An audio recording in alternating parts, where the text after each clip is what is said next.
I got a few announcements to make for you guys, so stay tuned.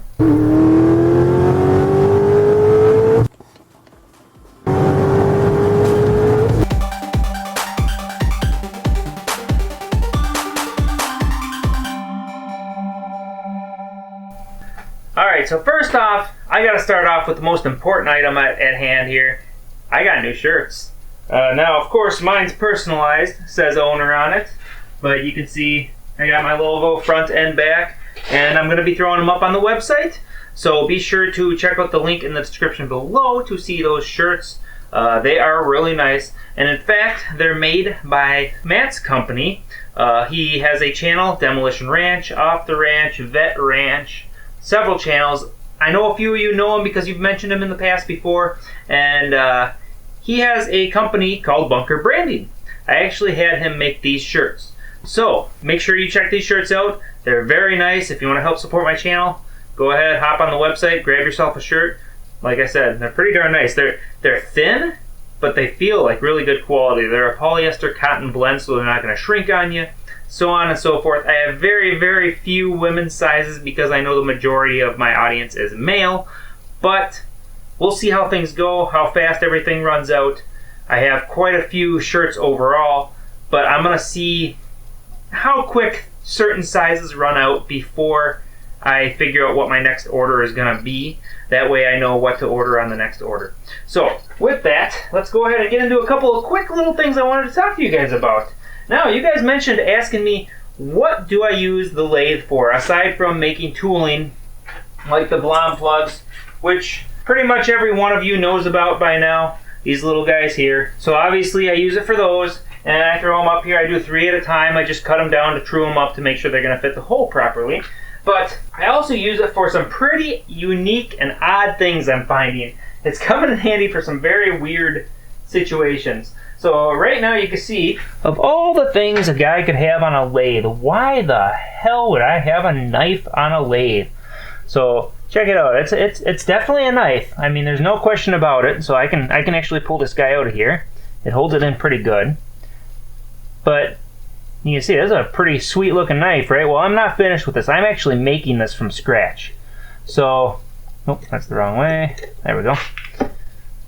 So I actually made this knife from scratch. There are 2 types of metal. There's a high carbon metal on one side where the blade edge is, and then there is a mild steel on the other side for the spine, and that is for flexibility while being a long-lasting blade edge. I have hardened it the whole 9 yards, and then I put the tang into a piece of apple wood that I cut diagonally in a goofy way to create a spiral grain in the wood. I added this wrap of stainless, so on and so forth, but I didn't make any video footage for you guys to see how I went about making it. However, I did make it, and the reason it's on the lathe is because of this gloss that's on here. This is an epoxy. So what I do is I pour the epoxy on here while I have it in the lathe going nice and slow, and then I take my hand and I work the epoxy smooth across the surface, and then I just let it sit, and it'll keep it from dripping. Of course, I put rags here because some of it drips as I'm pouring it, but it'll keep a majority of it from dripping and create a nice smooth glaze on here. Now, the only problem is situations like where this crack was, which is okay because I actually vacuum infused epoxy in here before I started doing that. But anyway, so where this little crack was, some of the epoxy sunk down into it, and so it left an imperfection there, and I'm going to have to sand this down, do the epoxy one more time. Once I do that, I believe this will be finished, aside from polishing up the little boogers that I left behind trying to do the epoxy. Another one of the interesting things I found out I can use the lathe for is making some pretty cool little tooling. So this guy is actually a tool. So what this is I hook this guy up to a pressurized vessel with fuel or fuel cleaner or whatever in it, and then I put a fuel injector on this end, and I use my little injector driver to power the injector so I can clean out injectors. I can actually back flush injectors with this. I can flip them end for end, plug it on here, run it backwards through the injector to back flush the injector itself. So kind of a cool little deal I made. And then something I actually made today is right here. Now you might be wondering, why the heck are we what are we looking at, and why are we looking at it? So you see these little guys here? Get a nice close up here. You can see the turn marks on there from me cutting it. what I basically did was create a heat sink. Now, since these are circuit breakers, they are based off of heat. So if they get hot, they will trip, which will push a little switch back and cause it to deactivate.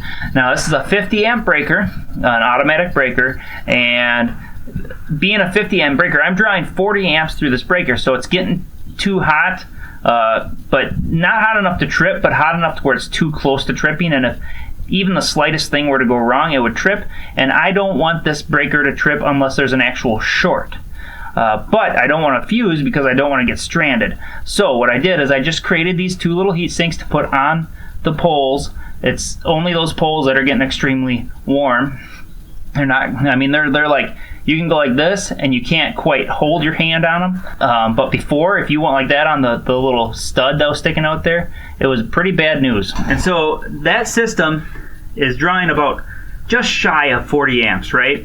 I had a 40 amp on there and it would pop fairly quickly, but not too fast. It would take a little bit. It was like a super slow burn fuse is how it reacted, but it's actually a breaker, so it would trip. And then I put the 50 ampere on there and it doesn't trip, but it feels like it's right there, right next to the temperature to where it is going to trip. So I added those just as an extra safety measure in case it's a super hot day out and it's going to trip. Now the reason it trips is it's powering these huge fuel pumps here. And you can judge by the size of this fuel pump that this fuel pump isn't messing around. That's why it draws so much current. And there's two of these pumps on here. And this is part of the next announcement that I'm going to be making. Hopefully you guys will be seeing this thing down the road at some point this summer here. As you can see, the tire is rather hefty. Go ahead and throw my hand up here for you so you can kind of get a justification of the size of that tire. There are a few of you on my channel who know about that vehicle. It is not this vehicle, but you do know about that vehicle, and it's probably coming out at some point in the very near future. So stay tuned for that, because when it does, it's going to be pretty cool.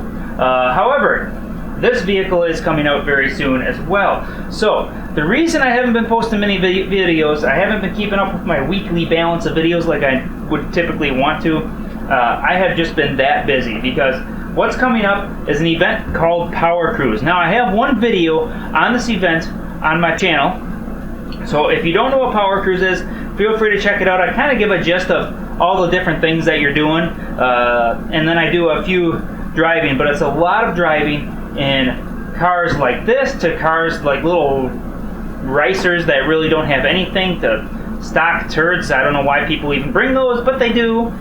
It's just the way it is.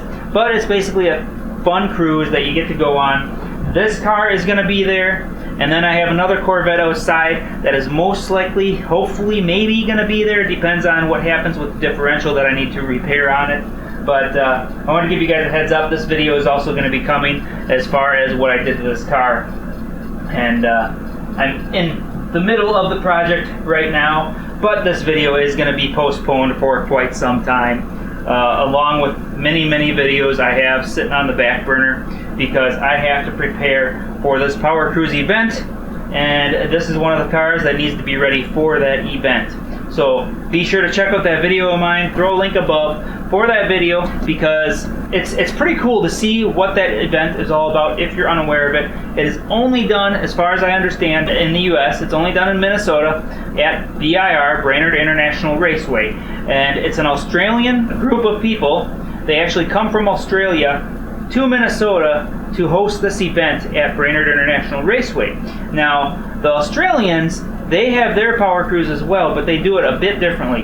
The Australians are pretty much concentrated on burnouts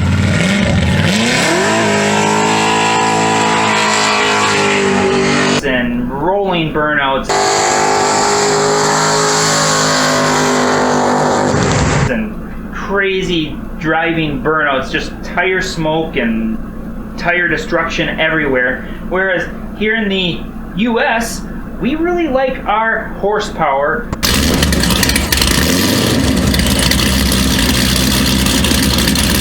We love to get that feel of acceleration and that maximum speed, that push beyond all push. I mean, we love that acceleration. We also like our cornering and stuff too, but the Power Cruise event ends up being more of an acceleration event where you line up with your favorite buddy who drives down the road with his hot rod. You get alongside him and you get on the straight and you just go. And you give her hell and you see who wins. You find your nemesis. You go, you see who wins, you have a good time with all the people you see on the streets, and it's an absolute blast.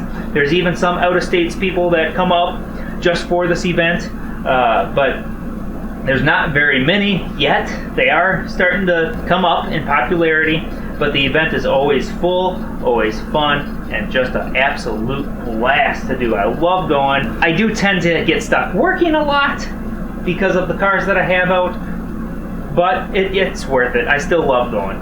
So stay tuned for that.